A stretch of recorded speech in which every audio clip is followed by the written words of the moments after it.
Yeah, my daughter's one.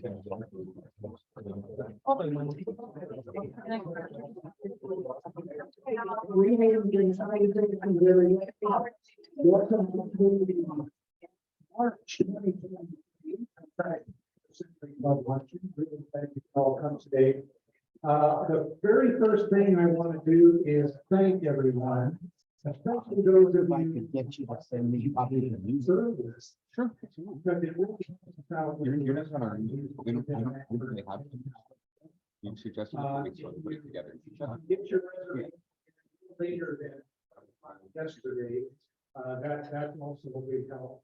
If you wake up Friday morning and decide, you know what, I'm gonna go to that Century Club lunch. That's fine. We'd love to have you. Just try not to make a habit of it. Okay, let's see.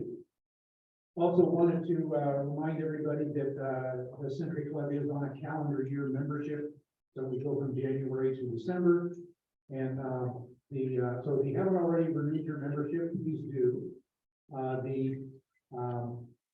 There's also an extra incentive to do it soon, because on April 1, the dues go up to the 2024 level.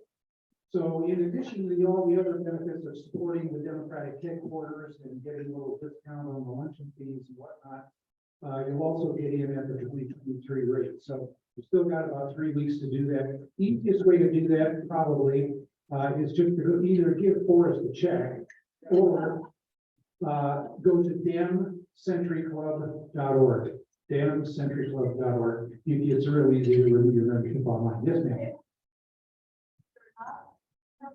Yeah, Peter's got the list and he can tell you. And actually, if you ever forget, I try to keep up with it as much as I can on at least a weekly basis. There's a page on our website. If you go there, actually right at the top, it says members.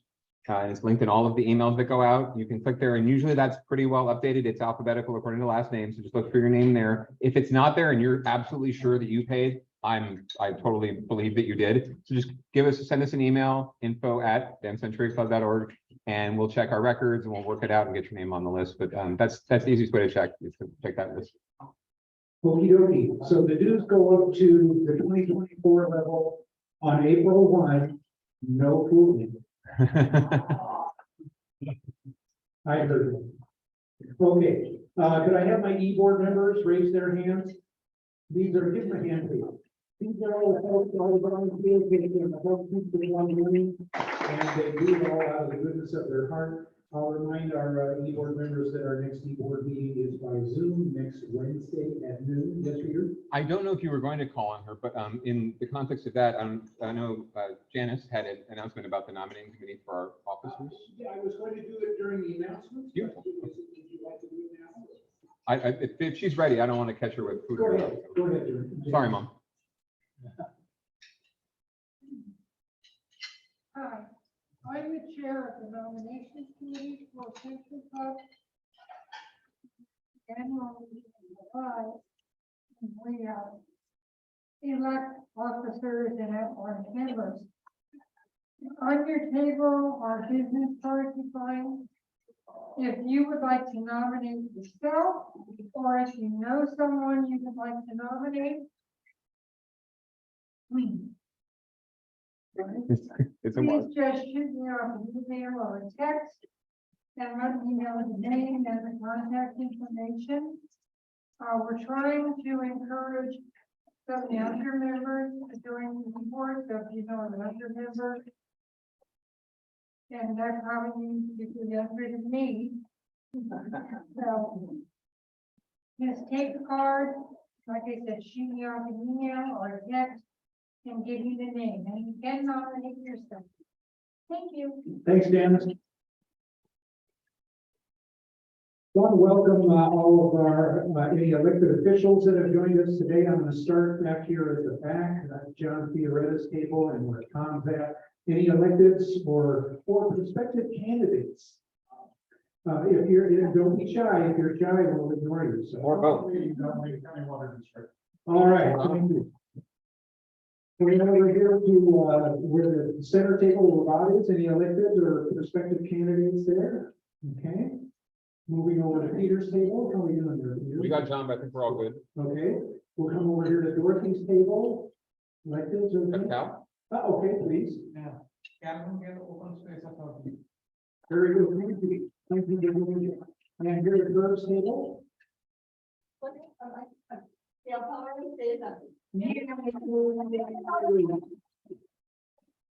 Really outstanding. I'm Margaret I'm the city of Mountain View, and candidates for Secretary County Board of Supervisors. And we'd like to hear also from any former city council members who might be present here today. I went there. Want to say hello? Anyway, Yes. lunch means that. Oh, all right, well, never mind. So moving on over here, we're really honored today to have Supervisor Cindy Chavez with us. And of course, no meeting is completed without our Santa Clara County Democratic Party Chair, Bill James.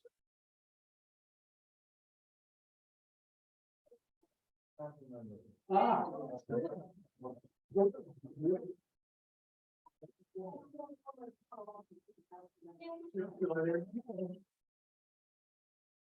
And I just want to mention things. What I really want to say is that Jackie really, Jackie,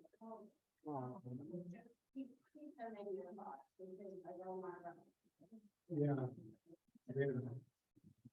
Thank you. Jackie's here on Zoom, by the way, so you can all say hi to her if you want to wave. That I know. pesky little duck is still around, so be sure you get boosted and Omicron and all the rest of it. So let's see. Does anybody here think that there might be a little bit too much private money in politics? I have the pleasure of introducing Rob Mead today. He's going to tell us a little bit about the Move to Amend movement to pass the 28th Amendment, which basically says that money is not speech and corporations are not people. But he'll go into he'll say it much better. Rob fills a variety of roles. He's with the South Bay Progressive Alliance, Progressive Alliance. On behalf of progressive policies and candidates, he's a local affiliate. He's also a local affiliate, of course, of Move to Amend for the 28th Amendment, which we'll talk to us today about. He works with local leaders to adopt policies that solve our climate crisis or at least address it. Also working with Newports and building a locally controlled smart transit system called Milpitas Personal Rapid Transit System. Really interesting stuff. He also, before his full-time activism, which is what he does now, he programmed computers for 20 years and then promoted, sold, and serviced electric bikes and scooters. He's been working on reversing global warming and the subversion of our democracy for 20 years. Please give a warm welcome to Rob Mead.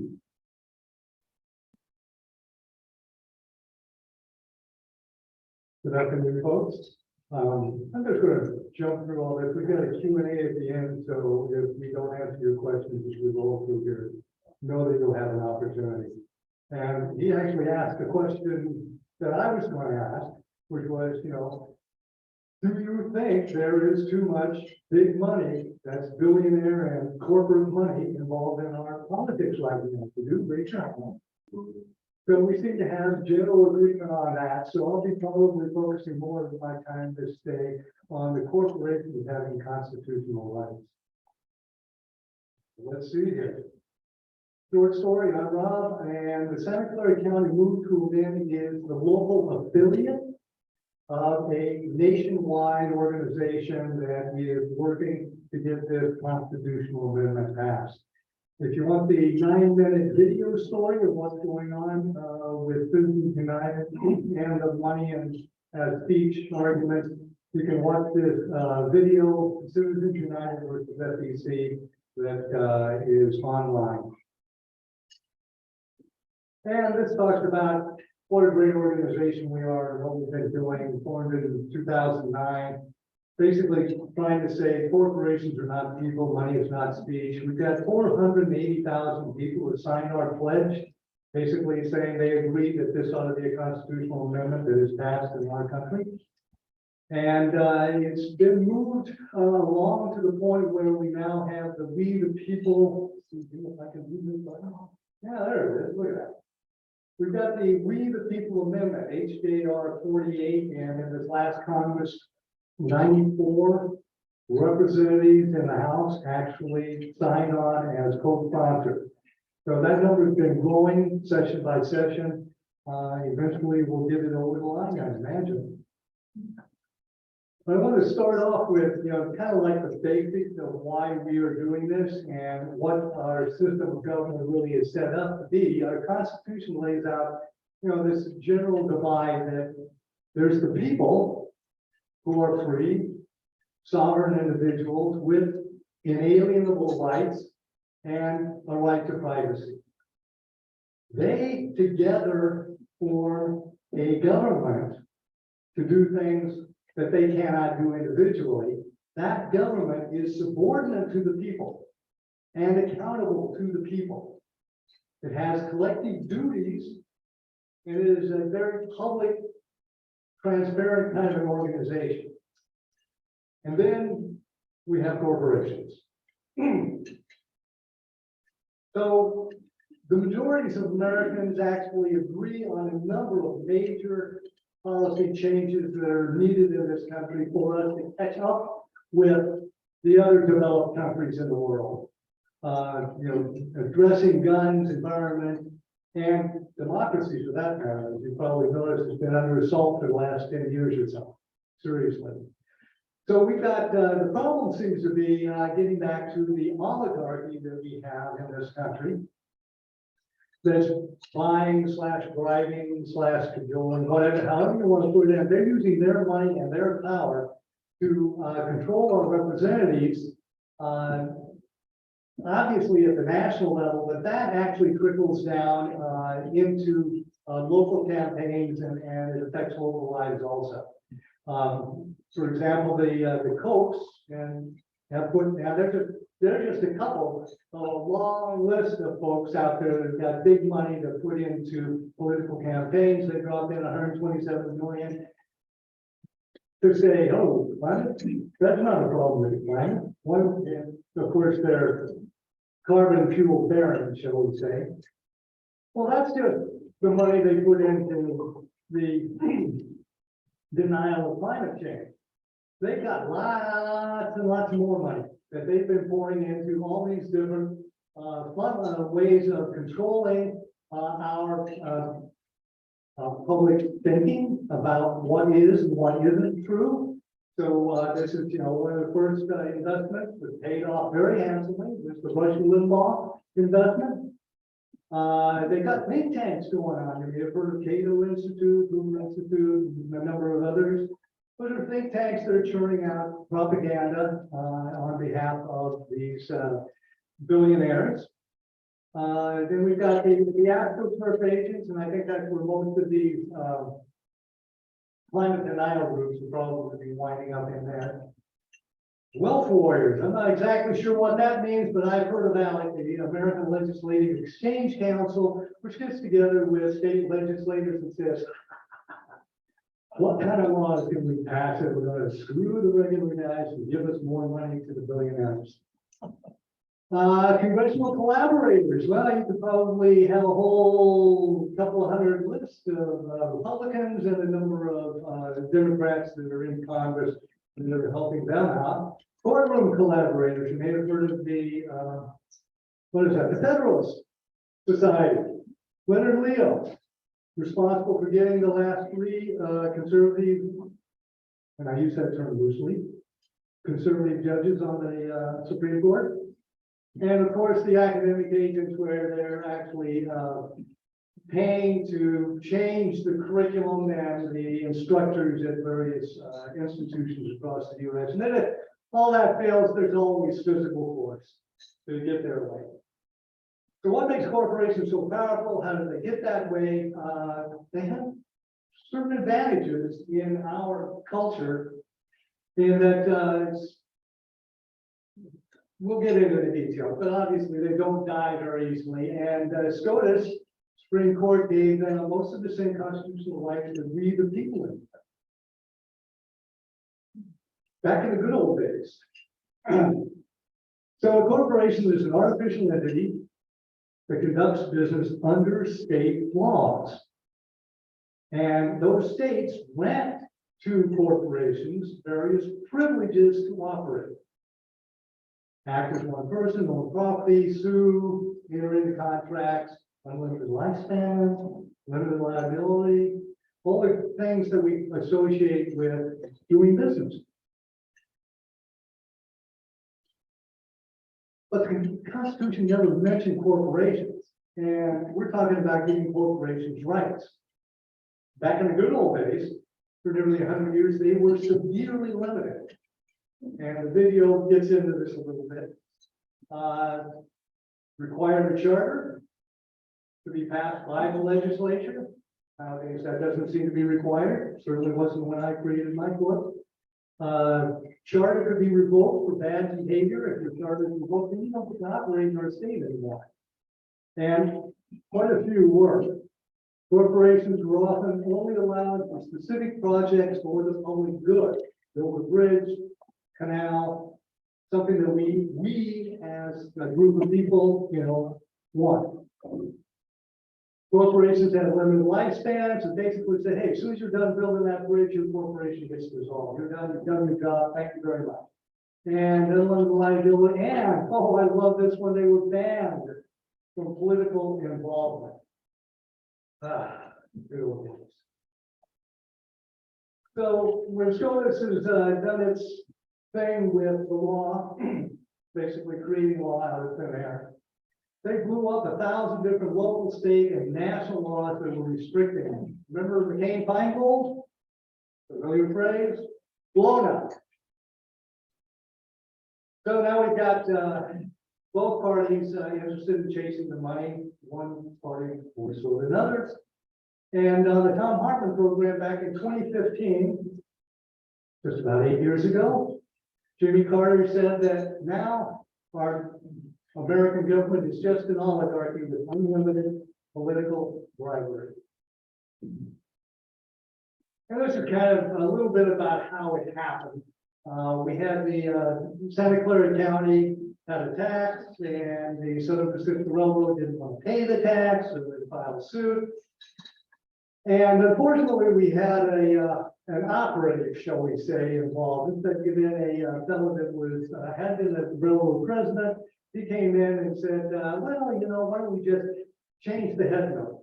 This case never really addressed the issue of corporate personhood, but this person wrote in the head note, which has no legal binding, but which, succeeding lawyers and judges looked at and believed it, said that, oh yeah, corporations are people.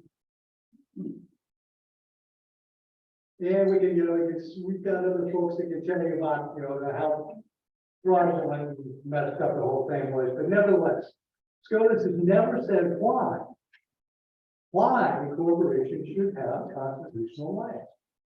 Only why.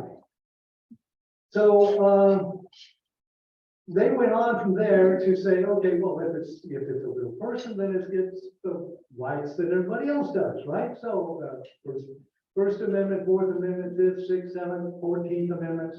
And we could go through each one of these and cite the particular cases and how the abuse of the rights by corporations screws real people.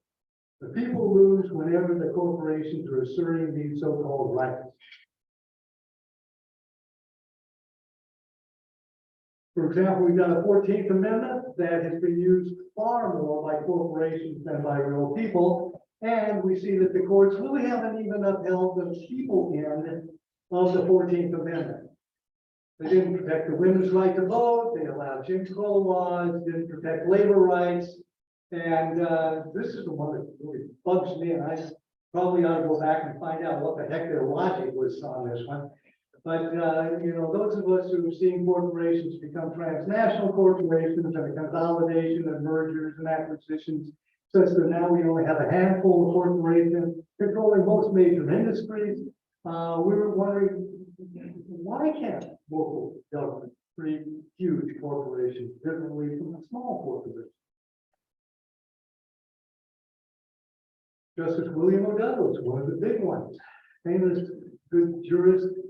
There was no history, logic, or reason given to support the view that corporations are people entitled to constitutional rights. And we go through 5 different points: illegitimate, neither the Constitution nor the 14th Amendment give corporations constitutional rights. Unnecessary. That's because corporations have privileges granted to them by the states, and it's perfectly adequate for them to run their businesses, and did so. Illogical, giving constitutional rights created by and for we the people to artificial entities created by our government. And remember, we created our government created the corporations as artificial entities. But giving those corporations rights, that just makes no sense. It's also very undemocratic. We gained rights the hard way. But the corporate constitutional rights were just bestowed upon corporations by SCOTUS. And that are never really liable for being elected or removed from office. So we've been democracy in that. Anyway, an unjustified SCOTUS has never explained the legal basis of why they created CCRs, so CCRs must go. And this is essentially it. Corporations went to the headline and they got all the powers, but really not very many of the responsibilities. So what do? Pass a constitutional amendment? Oh, that sounds so easy when you say it that way. How? Create a social movement, which is essentially how most of the constitutional amendments after the Bill of Rights got created. A social movement. And the one that we're doing the We the People Amendment, HJR 48, that makes clear that artificial entities do not have constitutional rights. And it also makes clear that spending money on elections is not protected by the First Amendment. Requires campaign spending be publicly disclosed, introduced by Camila Giles. Also safeguards the First Amendment and our fourth estate. So, and this is getting into, okay, well, how do we get a constitutional amendment passed? Like I said, to do that, it's really required a social movement. It took 70 years of effort by women and some men to get women the right to vote. 70 years. That required a long social movement. And what we've learned from various social movements in this country is that we've been here before. We've had all kinds of challenges that we had to overthrow, change, shift. And so we've been down this road before, shall we say, not a first rodeo. Reform takes time. And here's that comment about 70 years to get the 19th Amendment for women to vote. Power concedes nothing without a fight, and it cheats. I think that's about that. There's no one model for social change. And this is something that I found kind of interesting because back in the good old days, the technology for spreading ideas, for spreading a movement was oratory. Lincoln Douglas debates, for example. And various ministers, morality was used, faith, still using civil disobedience, occasionally strike, going down, demonstrations, media, legislation, court cases, constitutional amendments. They've all been used to create movements and to get change in this country. So now we get to add in social media, I guess, and other things that are around now that weren't around 200 years ago. Reform requires a broad-based movement and/or widespread acceptance. And that's part of the reason that Move to Amend is a very inclusive organization that has deliberately highlighted and educated its members about the disparities between people of color and the white establishment that has created the rules of the game to keep people of color suppressed. So we have though had problems. Reform movements have been plagued by factionalism and the inability of like-minded groups to work together. We cannot afford this now. We have to work together. Now, our reward for succeeding with this constitutional amendment is that we get more democracy to enact the major progressive policies and restore the natural balance. When this passes and we regain control of all the money going into politics, that's when things are going to get a lot easier to solve the climate problem, to give women fair pay, to get a $15 minimum wage across the country, to get a healthcare system that works for all of us. All of these things are going to get a lot easier when we pull the influence of major corporations and their billionaire backers out of our democratic process. Justice Louis Brandeis, another stellar Supreme Court justice, we must make our choice. We may have democracy, or we may have wealth concentrated in the hands of the few, but we can't have both. Right now, we seem to have wealth concentrated in the hands of the few, and if we did have a real functioning democracy, we would have all of those policy changes. We do not have a real functioning democracy at this point.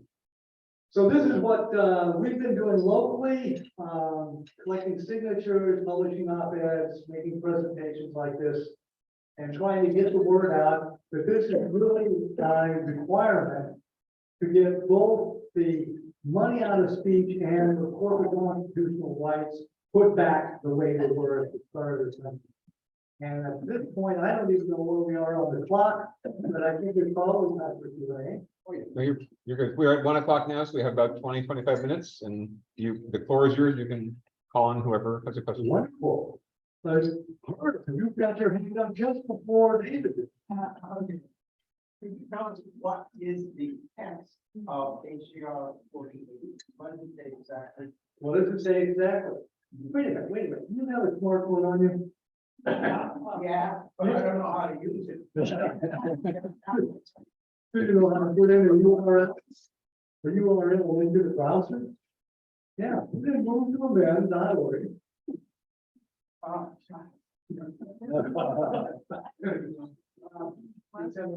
Let me get you back. Oh, it's on the back end? Sure. Well, here, maybe I should read it to the force you down that path. There you go. Technical, whatever. The rights protected by the Constitution of the United States are the rights of natural persons only. Artificial entities established by the laws of any state, the United States, or any foreign state shall have no rights under the Constitution and are subject to regulation by the people through federal, state, or local law. The privileges of artificial entities shall be determined by the people through federal, state, or local laws, and shall not be construed to be inherent or inalienable. Like Star Wars. So that's in the only natural person that portion. Then we get back to the one that's not the speech portion. Federal, state, and local government shall regulate, limit, and prohibit. Excuse me, and or prohibit. Let me go back on that one because I kind of skipped over a word real quickly there. The word was shall. This is not may, like it says in the Adam Schiff amendment. This is shall. Federal, state, and local government shall regulate, limit, or prohibit contributions or expenditures, including a candidate's own contributions. No, Mr. Coach, you don't get to run for president and get on your own money. The candidate's own contributions and expenditures to ensure that all citizens, regardless of their economic status, have access to the political process, and that no person gains as a result of their money substantially more access or ability to influence in any way the election of any candidate for public office or any ballot measure. Maybe you know it's here in California, big money comes out to support or oppose ballot measure. Well, we'll be able to get control of that again. And federal, state, and local government shall require that any permissible contributions and expenditures be publicly disclosed. Judiciary shall not construe the spending of money to influence elections to be speech under the First Amendment. And if any of you want to get a copy of that, it's on the website, movetoamend.org. There's going to be a button up there at the top that talks about the amendment. You go to that page, it will have a link to, oh yeah, there's HJR 48. Here's the link to it and all the co-sponsors of it. And oh, by the way, there's other amendments out there, and we've got a comparison, a side-by-side comparison of why the other amendments, they might be moving in the right direction, but they are not going to solve our problems. Because corporations always find a loophole, some way to get around the rules of the game. So Dave, you had your hand up back, now you've got your hand up pouring coffee. Thank you, thank you. You touched on what is the difference between Adam Schiff's online, just type in his name, you know, a proposed change to the Constitution on this. What's the difference between the two of them? I think Richard Hobbs, the immigration attorney in San Jose, said that move to amend has a much better proposed amendment than Adam Schiff. And I heard you touch briefly on the wording regarding requiring versus shall versus allow. That's right up top on the Nick about it right now. But I'm not sure what, in a real fight, wouldn't the two sides merge and choose one or another, or would it change anyway, wouldn't it? The wording could change it. Once they're, playing with it in Congress, all kinds of things can happen. So How does it go on? Is that a fit line with move to amend, or this is independent start from?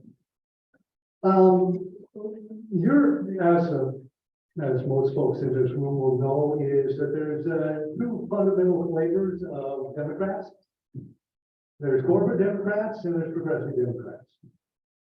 And based on, what I'm saying is that maybe Adam Schiff is one of the corporate Democrats that really doesn't want to rock the boat enough to get the kinds of changes we really need to restore our democracy.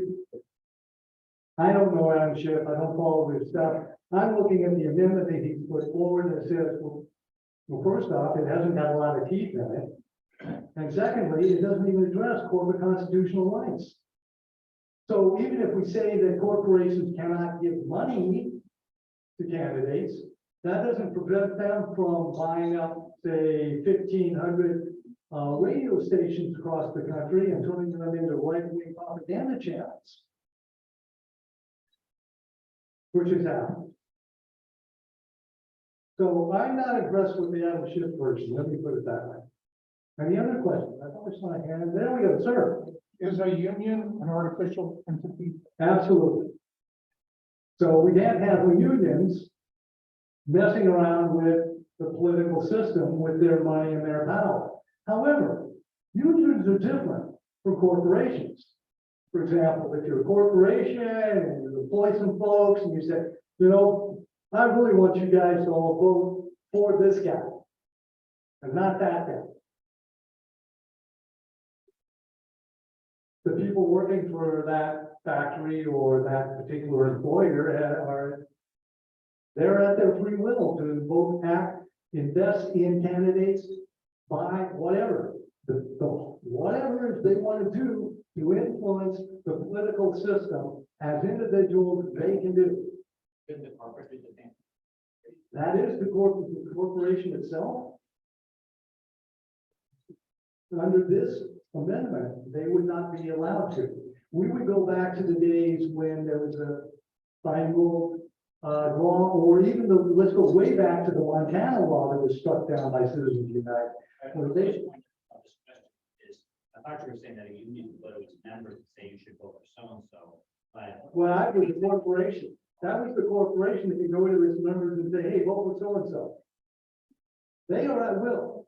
Just like if you were a union and you went to your union members and said, please vote for so-and-so.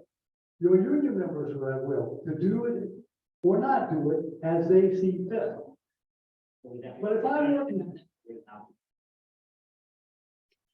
for a union to tell its union members, please vote for this guy, But the state has a law saying you can't do that. if the state decided to pass that law, which means that the representatives of the people of that state decided to pass that law, then yes. Just like if we decided to pass a law saying, hey, you can't dump pollution into the river.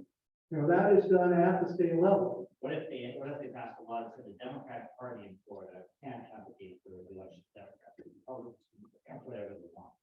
Well, they already did that, I thought.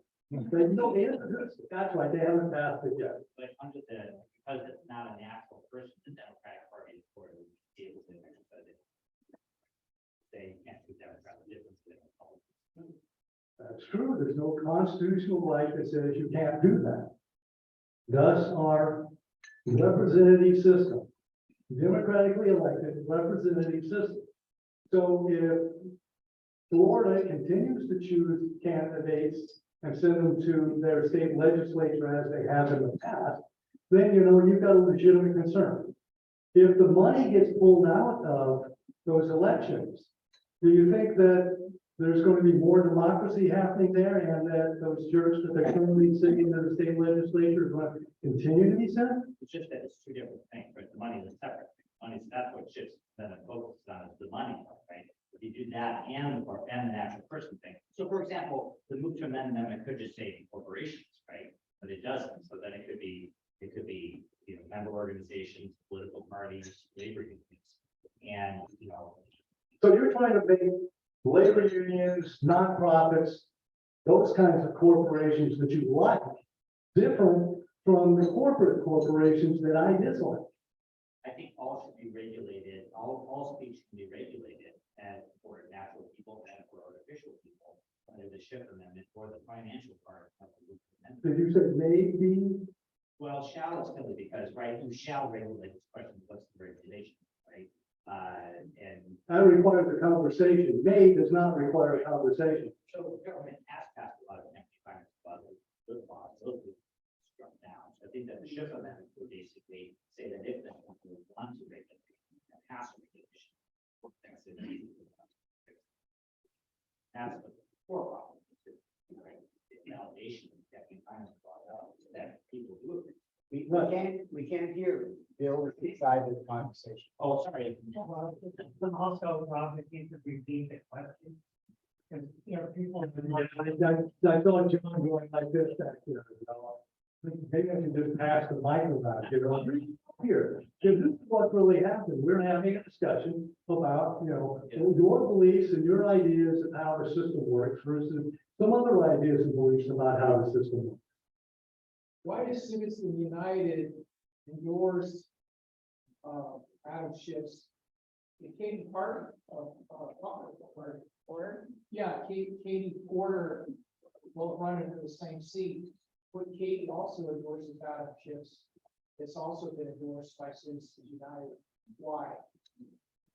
I think it's easy. Okay. It's just a guess here, but John. Yeah, I'm gonna jump in for a second.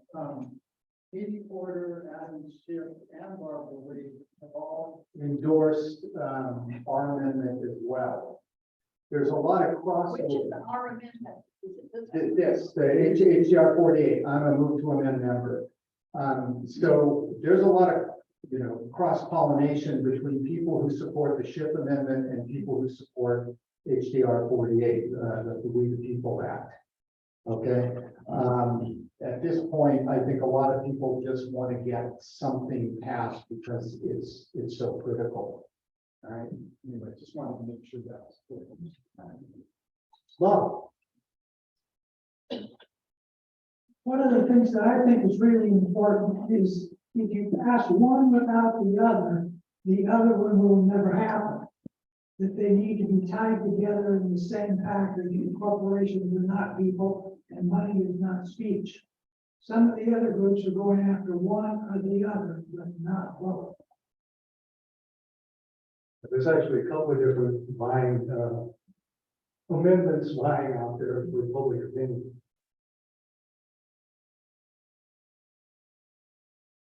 So my point about corporations telling their employees, please vote for this guy versus unions saying, please vote for these guys. The union members are far more likely to take the union leadership seriously than the employees will be taking the corporate overlords seriously. So I don't see a real concern because I trust people. I figure, you know, if you give them the information of what's going on, they will make a reasonable decision. Well, the difference is that under the amendment, the difference is that under the move to amend amendment, the government of Florida could pass a law that forbids the unions from asking. It says corporations can ask for people to vote, but unions can't. There's nothing, we're taking away the protection for not unnatural persons that are not corporations. I'm sorry, didn't you say that the Florida law can be, oh, I see, you're talking about the future. Yes, under the amendment. I'm thinking about what's the consequence of having this amendment. One consequence is that in states like Florida, there's nothing could stop a state from saying labor unions can't talk to their members about politics. I think they trust. That's true. That's true. Corporations. Now, yeah, okay, so that would have to be in there somehow to say corporations are superior to unions, and the corporations can do this, but the unions cannot do A that. lot of laws in Florida like that. Right, okay, probably. So what is it that's, how would that actually get passed? That would get passed by a Republican-controlled legislature who passes all kinds of wackadoodle rules all over those red states right now.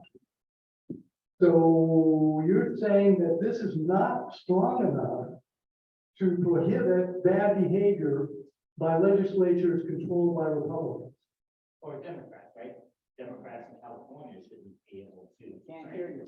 Democrats in California shouldn't be able to pass a law that says the Republican Party can't advocate for the election of Republican candidates. You know, the Constitution prevents that now because it's a content-based restriction. And if you treat political parties and labor unions the same as corporations and say that none of them have rights under the Constitution, then there would be no constitutional limit. So it's just a question of what the people would dare to do, and you know, in some cases they dare to do pretty extreme things. And oftentimes when they do those pretty extreme things, they learn a lesson. They have experience with this new way of doing things, and they'll go back and change it, because that's a state legislation kind of a thing. You change the legislatures, now you've got a different power base, and you can go back and reverse some of this stuff. In fact, I just read about something like that that happened with the law in Michigan, I think it was. You know, where the Republicans passed this rule, and the Democrats came in and said that the bill rule, we're unpassing it. Kind of a thing. So really, you know, it's to me, it's democracy. Do you trust democracy or do you not trust democracy? And I tend to trust it a lot more than I trust the corporate and billionaire influencers that are now driving, that are now the oligarchy that are controlling our democracy. Better go quick. There's a couple of ways to get, that's all right. I'm a loud person. There's a couple of ways that, amendments to be, pushed through. What way is Citizens United think it's gonna actually work? So this is a constitutional amendment that needs 2/3 of the House, 2/3 of the Senate. Okaying it before it goes to the states where 3/4 of the states have. This is not a short term or an easy thing to do. But what other choice do we have?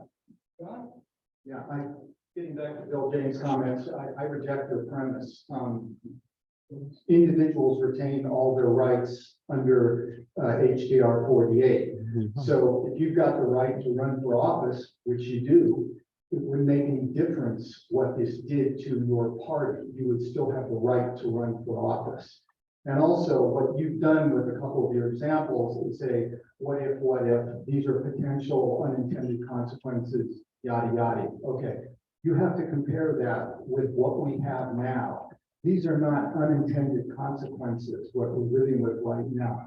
We've got cases now where you can't list what is in food because corporations will say, we have the First Amendment right not to put the contents on food. We have cases for years now where we can't do surprise inspections. And as a former environmental prosecutor, this is one that's near and dear to my heart. You know, you have to go in and get a warrant before you can go and inspect a business. And then going back to the 1920s, when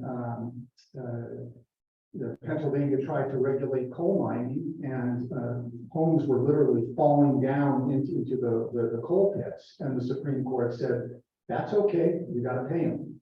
You know, you just standard health and safety and public protection legislation has been struck down repeatedly because of corporate constitutional rights.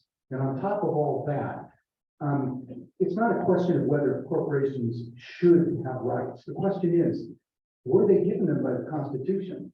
It ain't in the Constitution.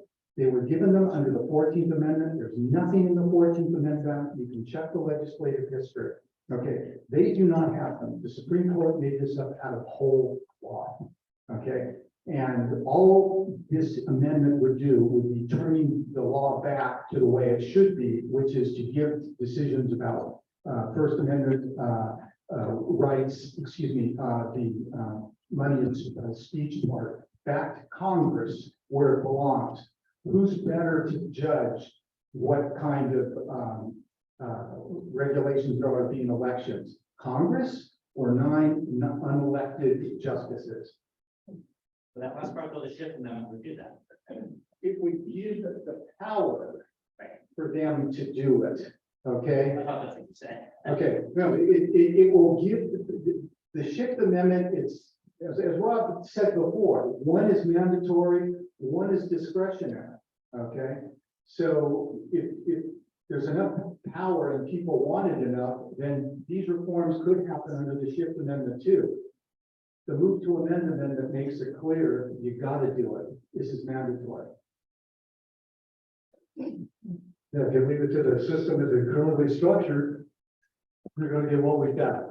More of the I think a question arises that has to be clear. If we deny corporations the right to buy our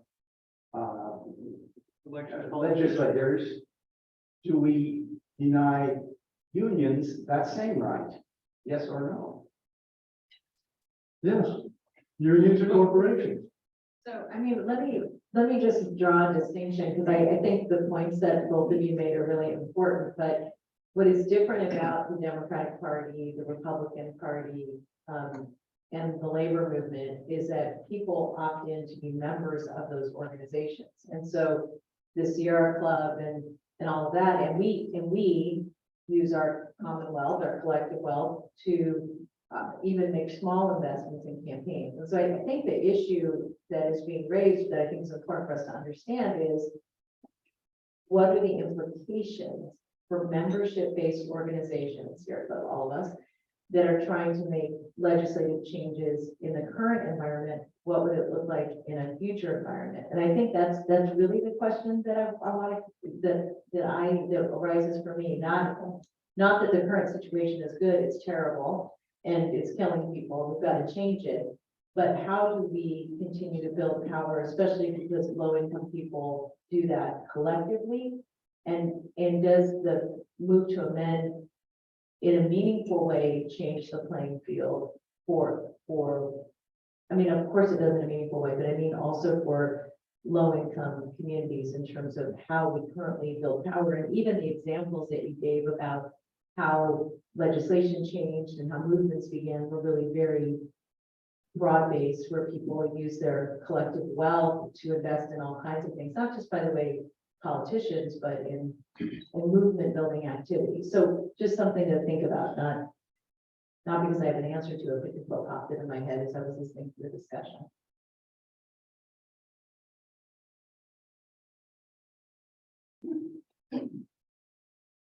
Maybe a really obvious question to everyone else, but what about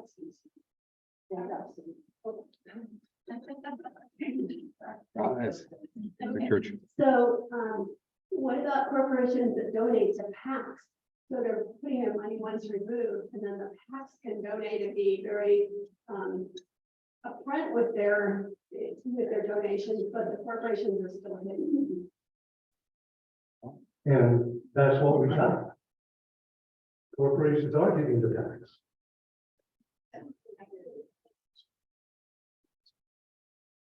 That won't be changing with the shift amendment, but it can change with the We the People amendment.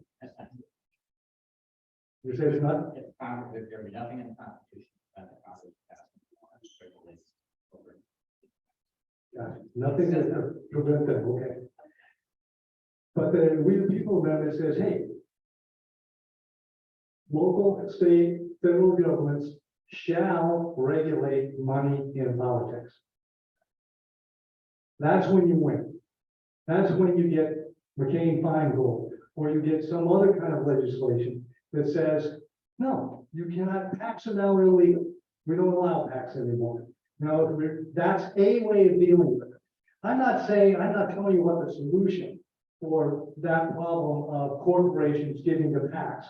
What I am willing to say, though, is that if we don't nail down the corporations and we remove their corporate constitutional rights, they will do just that. They will continue to find ways to fund their PACs, whatever their PAC might look like after the laws, unless we nail them down and return them to the private sector and keep them out of our public elections.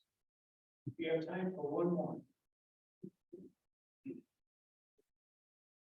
So as far as corporations making donations and excessive influence on the democratic process, what influence do the shareholders in a corporation have to prohibit this kind of activity? Well, currently, I think that they do have the opportunity at the annual board of directors meeting to make a complaint, make a motion, and try to move something along. And some of those have actually been done, not in this arena, but in other arenas regarding climate change primarily. So yes, shareholders, this is going to be probably in the top 5%, top 2% of the income makers. They do have some influence that they can assert. But remember, most of the corporate entities are there to make money. And the people that like making money are not going to be rocking the boat that way. If he wants to do a follow-up, one and a half. Yes, but by making these motions, you only need one share. For example, I bought one share in San Jose Water, who I would like really to get rid of. You can go to these meetings and you can make the suggested changes. You might not be allowed to speak, but you can at least make the changes and it goes on the record. This can be published in the newspapers and it will have a definite effect. And probably there's more shareholders who might agree to these changes than you might think. I'm sure there are. Where did I see the changes? That's what I'm waiting for.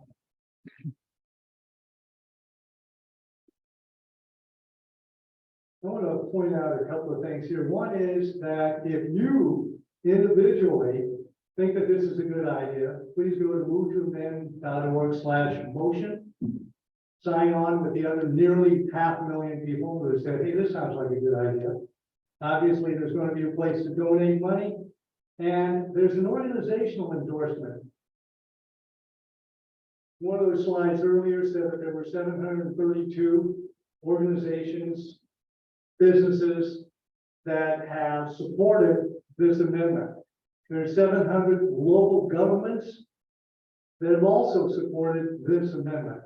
And if you want the Democratic 21st Century Club to support this amendment, that is also an option. Going to the endorsement form on Move to Amend. And thank you very much for your time and attention. I will continue next day. Thank you for allowing me to be